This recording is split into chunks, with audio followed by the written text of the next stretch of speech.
Well, good morning, everybody.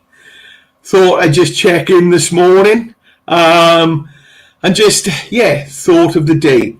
I've actually brought on a very close friend, associate, and somebody who's become one of my mentors in life. So, Matthew, I've done a couple of introductions with him in the veterans community. And he does breath work. He does a lot of things, but his key area is breath work. And he's offered it out to the veterans out there, and it works. All right, I'm going to bring him on and just have a little catch up. I haven't spoken to him in a while, but we'll have a catch up. Matthew, buddy! Hello, mate. How we doing? I'm good, mate. How are you? Yeah, really good, mate. Really good. So, shining. Yeah, I tell you what, mate. I need to come down and have a bit of breath work off you. I just think I need to unplug a few things, but hey, it's good to see your face, mate, and your smile is. Oh yeah. I tell you. So what's been happening, son? You know, come on, give us a little bit of insight. Tell people who you are. Tell them what you do, and let's have a catch up. Yeah. Thanks. So my name's Mathew Donnachie. I run a bespoke action therapy clinic in West Byfleet. As Clive said, I specialise in breath work. And the reason for that is it's dealing with the emotional side of self. We have a tendency, or I did in my life, to work on the mindset, which was great and got me to a point, but didn't change how I felt.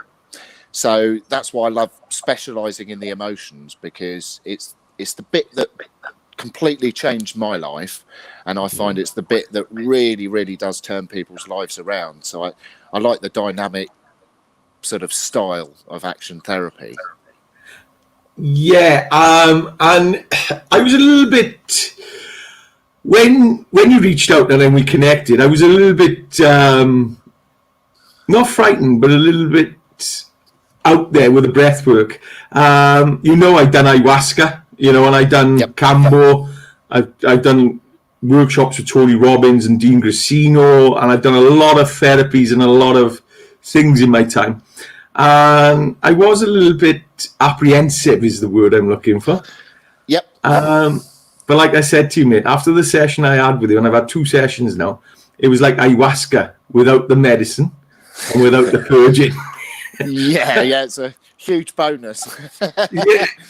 And it does shift them traumas, them areas of anger where you can't reach, where, look, I cried like a baby, and the episodes I had there were quite shifting. We say all you have to do to heal emotional issues is to feel it.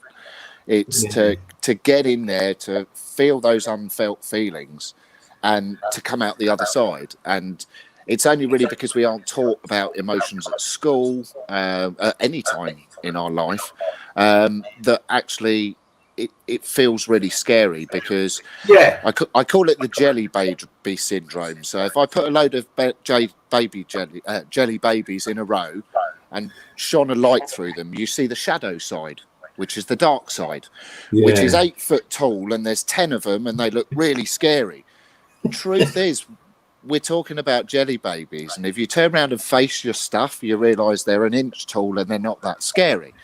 But when we're looking at the shadow side, we think, oh my God, it's going to be big and scary and I can't possibly go there. And the truth is, you've been there all your life. So just revisiting for a minute and healing it for good, it's really not that scary. It goes back to this concept of, I was the same as you. I was looking for the mind shift. I was looking at what to do. And then I realized I had to go within and deal with my emotions, and I had to learn about the fundamentals of the mind, how to move the emotions and regulate the emotions and manage them. And it's fear, false evidence appearing real. You beat yourself up with your memories and your thoughts, and then your subconscious and and your conscious mind are playing, because it's so complex, the mind, and it's a negative bias. So I understand 100% what you were saying about that. You've got to tap in, you've got to understand what your emotions are, and breath work for me was absolutely brilliant. It was just another key to my, it was just another tool technique to put in my bag. And look, what you've done for me is absolutely amazing, and you're a good friend as well, so that's even better, you know. But look, I tell you what I have found. I know you've done an article in this book. Where did you get that? I actually pinched it from your office. Oh, brilliant.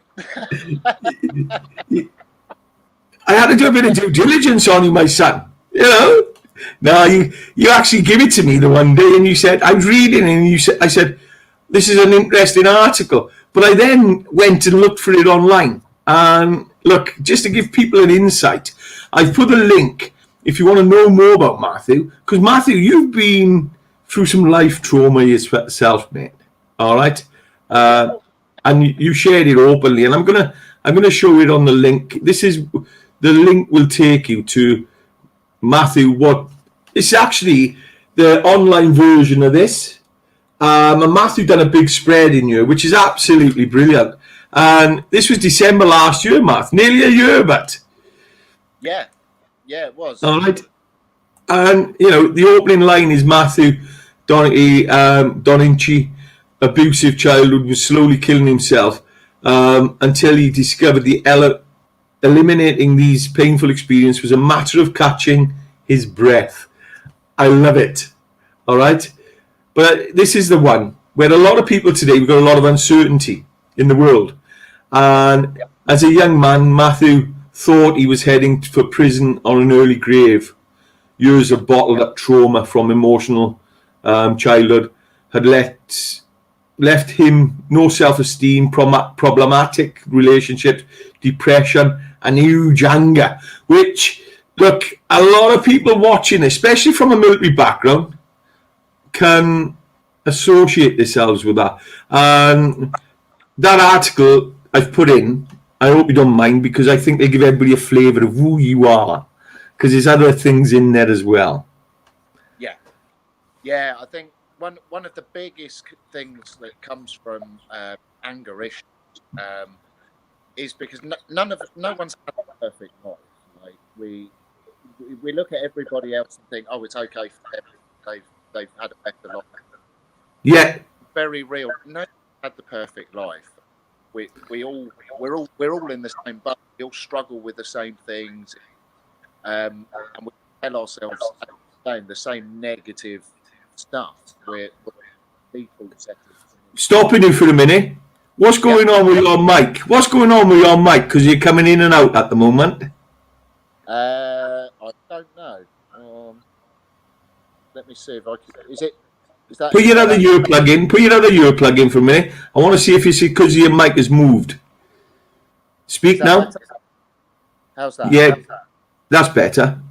Ah, brilliant. Okay. Sorry about that. So anger issues is something. I mean, we're not taught how to deal with our emotions in a negative way as children. So what we do is we suppress them all the time. And for some people, they'll suppress a huge amount of fear, and that's where you generally find anxiety will come in. Yeah. Because they're walking down the street and it's like they feel like they're hit by a bus of fear, and it's where their brain has gone, oh, that road is dangerous. Hopefully, we'll be all right. And then it's like the fear comes in from all the times that they've never felt it, where they get this just wash over, panic, can't move, absolutely terrible. It's because in that moment they're not just feeling. You're gone again there. They're feeling everything. Yeah, that's better. Good. It's because the phone, you're pulling the phone away. Right, okay, I'll try and stay still. So, yeah, it's basically we're running on all the emotions that we've never felt. It's never been appropriate to feel them. And it's learning that actually they're our friends. They're not. They don't have to be scary. They're there to tell you something. It's trying to, it's a cry out for help, really. Generally, what people kept me stuck very early on was like my conscious mind and my ego was telling me, we're all right, we can get by, we can do this, something will happen and then everything will be all right. And it's just kidding me. Because actually, what on the other half of me, the half of intelligence, was crying out for help. It's just, deal with these emotions and we can reconnect and be happy. I truly believe I would not be on this podcast today if I hadn't done breathwork. I'd be dead, too long dead. Breathwork, self-sabotage. Yeah, and breathwork. Yeah, I understand straight away. And by finding breathwork, I know you've done a lot more other techniques and tools, and it seems to be breathwork is the one which I tell everybody. There's a lot of therapies out there. There's a lot of different methods, techniques out there, and it's a bit like going into a shoe shop. You've got to try every technique to see which one fits you the best. Yeah. You know? You never build it with just one hammer, do you? He's got five hammers for different jobs, and it's very much, yes, the breathwork was the most effective because it worked on my feeling. That's what I was really going for. But it is using all of them. It's like you're not going to get thin by sitting on the sofa and imagining yourself running. You have to get off the sofa. You have to go out running. Well, same with the emotion and the mindset. You can't sit there telling yourself that you're going to feel better and you just feel better. Yeah. You have to use the right tool for the job. So you're absolutely right. The more you can try and also find what works for you as well. I'm not one for saying, oh, what I do is everything. It's go out and see what fits you, fits your.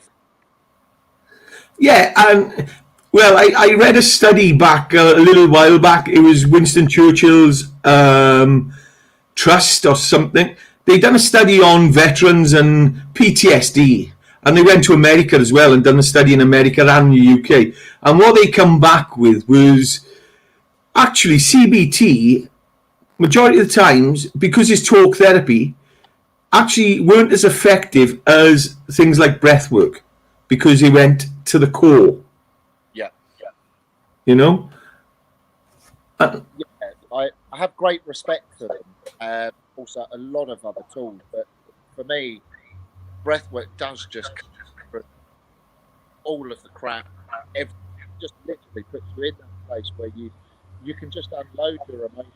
And the rush you get from afterwards when you realise that it's just old stuff that we've been hanging on to, and often it's just ourselves that keep us stuck. For many years, I did the whole, it's not my fault, it's everybody else. There's not any help out there. Oh, woe is me. It's so bad for me. And you just keep yourself stuck. And it's that you have to get up and nobody else is going to do it, so I'm going to do it myself. And it's like, I know what it's like to feel desperate and to feel like there's nobody there and to feel like you want to end your life. But it's worth it. You're way too special. I personally got to one of those stages where it's like, I need to either life needs to change right here. Yeah. I was like down breathwork, and that's when my life completely changed for me. But that's when I felt actually this is something, if I put my heart and soul into it and help myself, I can then go and help others in a way that I never dreamed I would be. And that's what I love. That's what I love, because now you've come out and said, any veterans suffering out there, I know veterans you've helped already, and you've said, any veterans suffering out there with your traumas, with your anger, please reach out to me and I will give you breath work.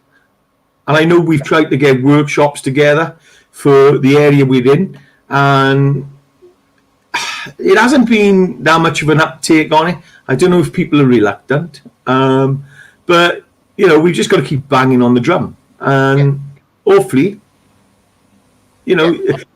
we're not going to stop shouting. So No, we're not, definitely. there'll be some resistance, and obviously what's been the biggest, most powerful thing for me is I've been trying for the last few years to get into the really help, and like barrier after barrier, and you just got to keep going. You've just got to keep your focus and keep going. Have the confidence, the confidence that you guys have given me. Mate, this is real. I never realised there was anything that worked like that. That's the first step.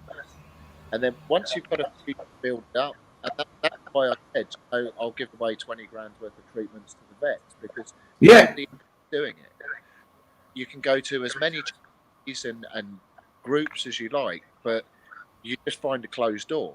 So I thought, well, sod it, I'm not giving up. I'm doing this. Let's go for it. And the results are already been incredible. So it's just a joy to work with. Give me 2 secs. Bloody road sweeper of all things coming down the road. Oh dear. So I tell you, but yeah, definitely. And this is where I want veterans who actually, I'll be honest here. All right, I want veterans to reach out to you. I want veterans to come to you and see the power of breath work, especially the ones who are saying I'm struggling. But what a lot of times is what you've just said. You've hit the nail on the head. They beat themselves up. I keep saying to people, would you allow 5 people to take you outside, beat you up, and then join them? And everybody's response is no. Yeah. And I say, exactly. You're doing it all the time. You're beating yourself up because that subconscious mind, them thoughts, oh, I'm not good enough. I'm not worthy. I'm not lovable. Or life to me, is cruel to me. And then memories go into the conscious mind, and all of a sudden your emotions are starting to run high. In your conscious mind, you only stay in your subconscious mind, which is the mind now at the moment, and you play victim and angry. You get concerned, and then you slip back. Yep. Unfortunately, it's one of our natural patterns within the mind, and the reason you get so much of this around emotion is that the mind doesn't understand emotions. The mind is a computer. It doesn't understand the complex go through with emotions. Now, because it doesn't understand it, it has to rationalize what it thinks. So the mind is all about thinking. It's telling you rational lies when it doesn't understand. Because it's trying to make sense of something that doesn't necessarily make sense. So rather than say, don't understand that, and that's perfectly okay, it'll make it wrong, or it'll question, because the mind has to make sense of something. And as we know, there's not always the answer that you need. So your mind will come up with rational lies as to why that's the case. Generally, in a lot of rape cases, one of the things I have breaking through with women on that is not dealing with the situation where they actually have a rape, but it's the blame they put on themselves. And it's never their fault, but what's twisted is the mind doesn't understand what's just happened. So it will throw out, oh, well, maybe it was that, or maybe it was this, maybe with that, which is just the most wrong way of thinking. But that's just how, when it doesn't understand something, and it goes back to the mind, and the brain is actually wired on a negative bias. So it's actually the reason them thoughts come in like that, and the lies happen in your mind and your brain, is because it's actually, the mind thinks it's actually keeping you safe. It's actually bombarding you, so it's taking you away from danger. So, and that's where it thinks about, because once you've been raped, or, well, I'm not talking from experience, by the way, all right? But once you've gone through a trauma like that, if you imagine, the brain then steps into the next stage of, oh my God, people are going to start looking at you. People are going to start pointing their fingers. People are going to be, how can you survive this? People are just going to be coming at you and calling you a liar. And that's what happens, is the mind all of a sudden wants to protect you from telling anybody. Yeah. So it's even worse. And that's any trauma, really. I mean, ego is there mainly to keep them safe. Yeah. Trouble is, we're in service, or often in the world, you can see that many people are in service to their ego, rather than their ego being in service to their soul. Yeah. That can often be the fight, because our ego is trying to keep us safe, but at the same time, it's overprotecting us. So, which keeps us small. Yeah. So I've done a lot of ego training, a lot of intelligence.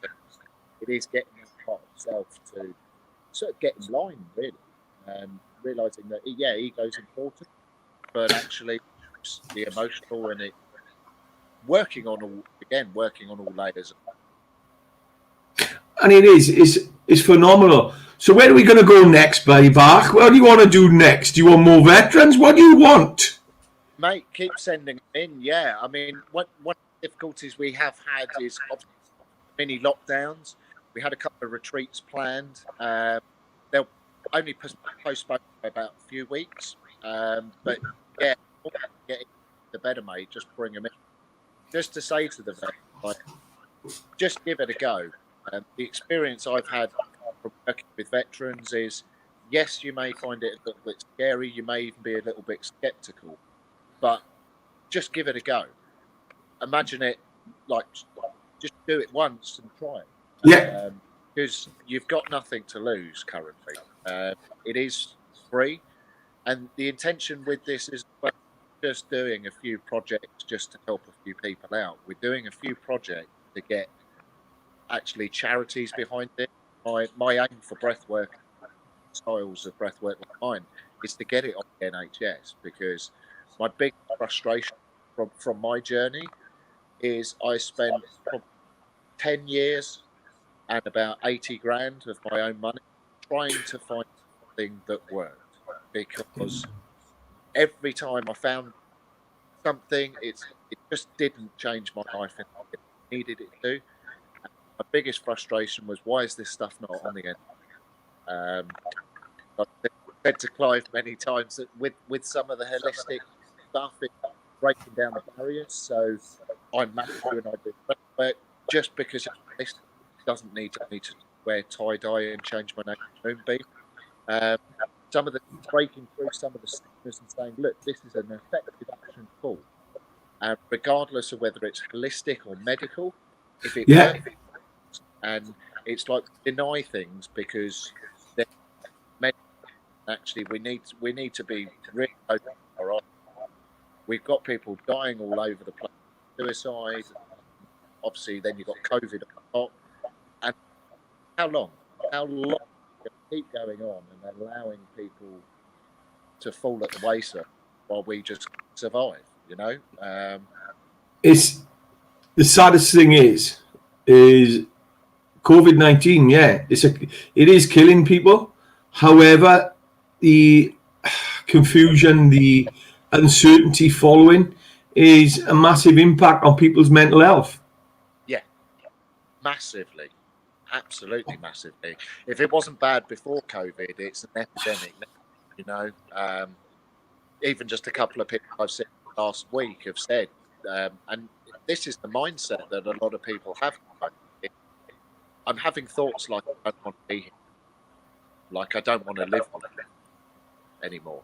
And I said to them, it's that heart crying help. The ego's telling you, no, we're all right, we'll be okay, but the heart is crying out and saying, I just can't live like this anymore. We have to find another to deal with the emotions. It's the work to do if you want to be happy. I say to people, what's more important, what you think or how you feel? But the biggest problem we've got today, which is really hitting home is we're social human beings are social animals. We're social. We love being social. That's being cut off. But then what's being cut off behind that is to survive, where our brain was it's million years old because it comes through the DNA strands of our ancestors, is they used to use the brain to survive on the prairie where they used to get hunted and they used to have to hunt for their food. Today we don't hunt for food. What we need to hunt for today is money. And the money is getting short, and it's not easily accessible. If you haven't got money today and you haven't got a job, then that brain is going absolutely 100 mile an hour. Oh yeah. You know? So it's, and then ways to avoid the emotions: eating, drinking, drugs, prescription drugs, porn, is shopping. We just keep going on. Yeah. And it's the band-aid over the bullet hole. I like that. Stick another band-aid on it and it'll be all right. And the truth, yes, it will for a minute or two, but then you're going to need another one. And I did it myself. My recreational drug. I would go out and get so small 4 nights a week that was my survival. Just going out and getting high to ignore the last 5 days, and then go and do the same thing and the same thing and the same thing, and all you're doing is running away and just covering the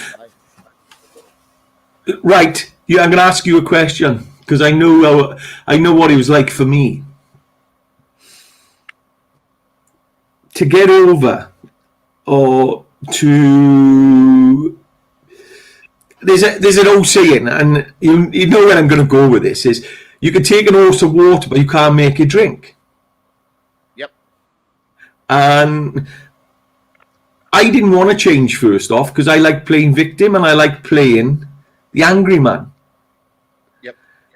It was only when really something happened in my life and I realised that although I was homeless 2016, 2018, when I come out of the homeless hostel, Christmas was coming and I knew I was going to be by myself Christmas time. And it scared me because I thought, this is my last Christmas. So it's only when you commit to change and you take the action. Yeah. And is that what you found? Oh yeah, absolutely. I mean, when I found it all, I had, obviously I was working time, but one of the arguments, oh well, it's a bit expensive, and it's kind of generally the first thing that comes up is, oh, that's expensive, and it's like compared to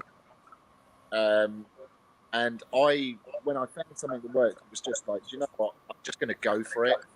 Do breathwork 3 for years, just because it was like the most amazing tool. Every time you do one, things get better.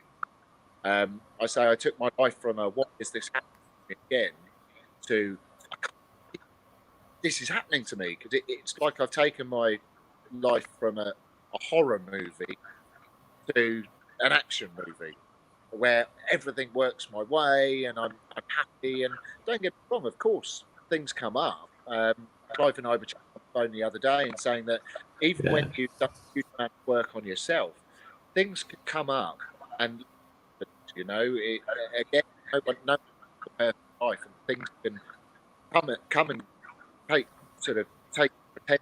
For me, it was moving.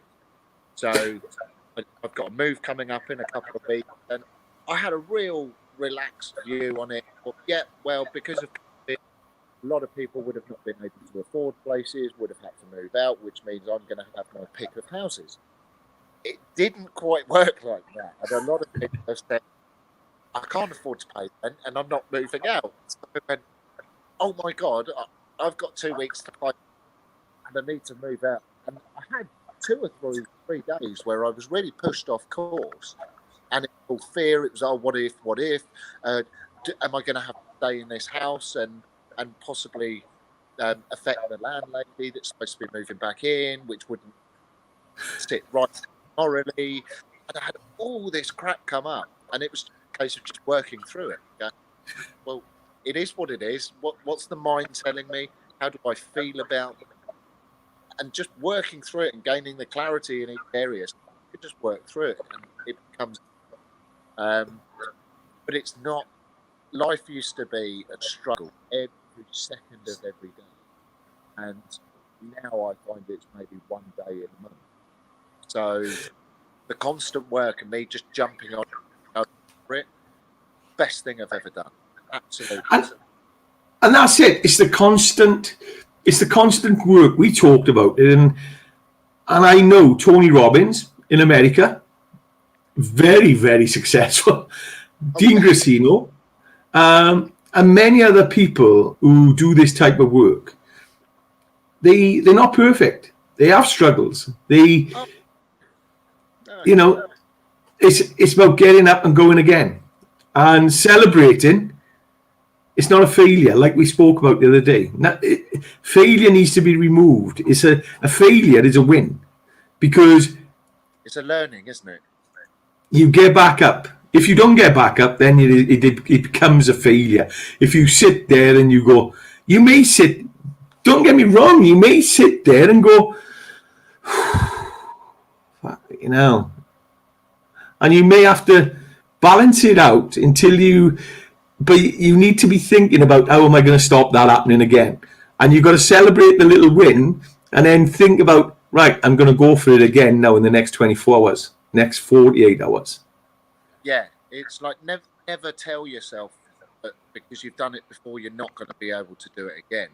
Don't have that. But honestly, I think, don't quote me, but I think Edison at 980 to actually make the light bulb. The blood job he didn't give up after 910. But it's like Richard Branson.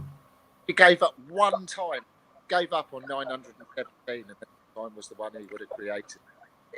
And it is that the passion to keep going, the belief to keep going. It's you will get the result. You just keep going. It's when we give up and we go, for me, that it's just setting us back. Really just grab life by the balls and just really go for it. It's what I love about the vets, is because when they come in, they say, oh, I'm emotional, a bit skeptical, or I'm not sure about this, but then I say to them, all you've got to do is follow me and use the breath. I'll guide you through it. Mate, honestly, you guys go for it. Talk about order. It's like you run through your emotional crap. It's not even there compared to.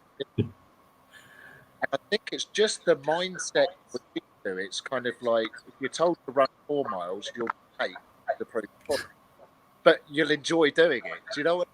So that's the vets. Honestly, you guys have got such big heart.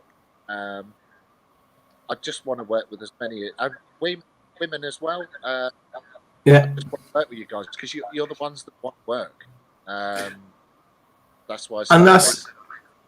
That's the big thing about veterans, which I love, is they will, a lot of times with veterans, and I'll talk it from my own experience as well, is we love challenges. We love to be challenged, and we hate boredom. And boredom, as you know, is when the emotions start, when your thoughts start coming in quicker, when your thoughts start getting a grip of you, is when you're sitting around, you're bored and you're not challenged.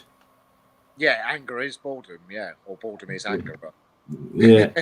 So that's the big thing is, so any veterans or anybody struggling out there, even I would open it up to the police and the fire brigade as well, actually, and the ambulance crews, because medical professionals, because what they go through. Yeah. And actually, every one of the services are the same. They love responsibility. They jump in feet first. So I tell you what, it's been great catching up with him. I need to watch this podcast. We need to watch this. Yeah, I need to watch this because your mic is played up. And we may have to come back to this and do it again. Okay, mate. Well, if we have to do another one, we'll do another one. That's no problem. Definitely. Should we make it a weekly thing? Yes. Because we need to catch up. We need to talk a bit more about what we are doing, where we are, and what's going on, really.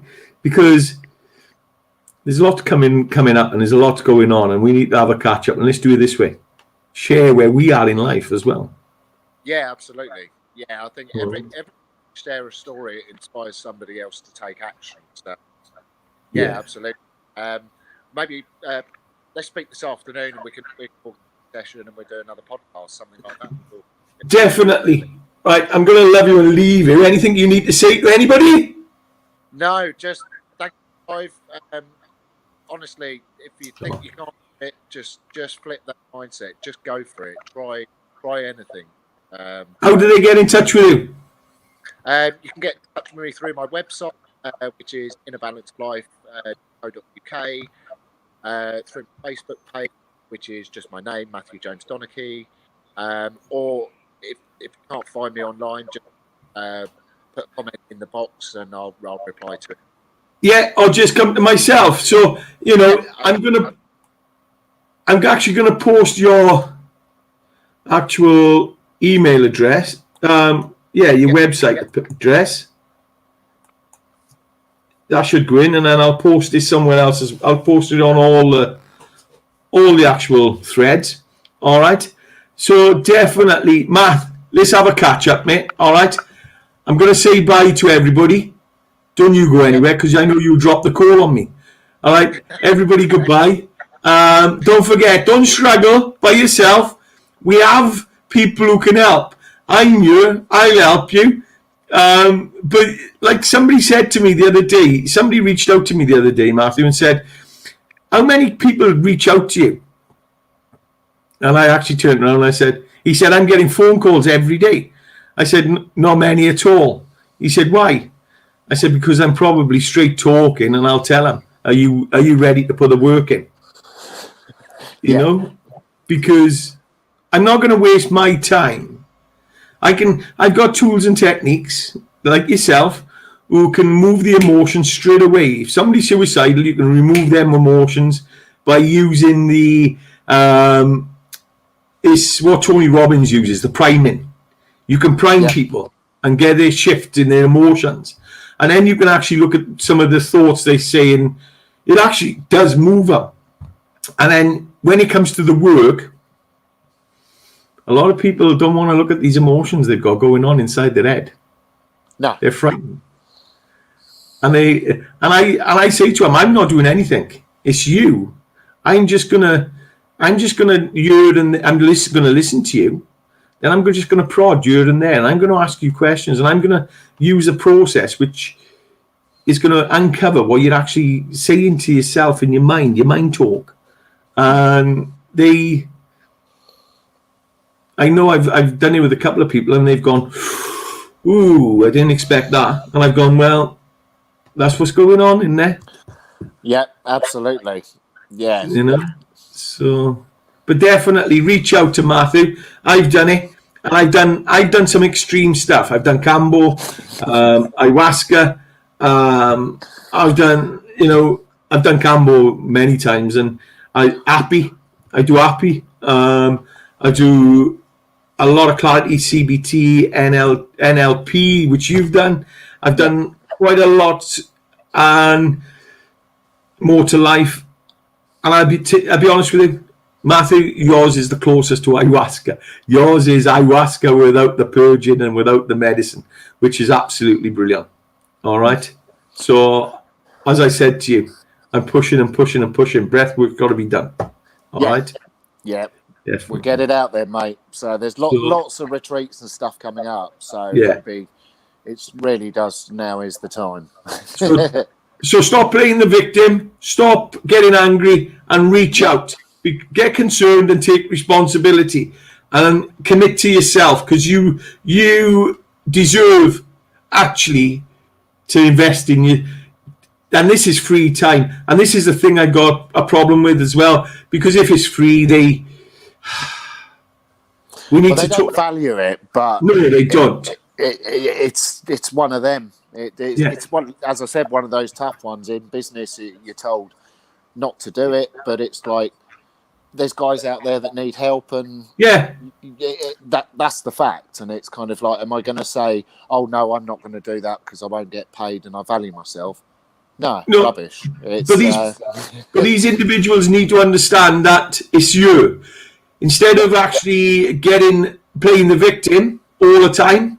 Oh, life's no good to me. Life is this, life is that. Oh, she done this, he done that. Get off your ass and get in touch with Mathew. All right? Or get off your ass, get in touch with Mathew, get in touch with me, and me and Mathew will put a double whammy on it. We'll do a double whammy, and I'll tell you what, your emotions will shift, and they will. But you've got to commit. Stop playing the victim. Stop getting angry. And get a grip. That's all I'm going to say, Matt. Yep, I did that for years, mate, and it doesn't get you anywhere. So, and I've done it for years. So there's a snap there. We're talking from experience and knowledge, mate. Yeah, and it is that whole stop banging your head against the wall.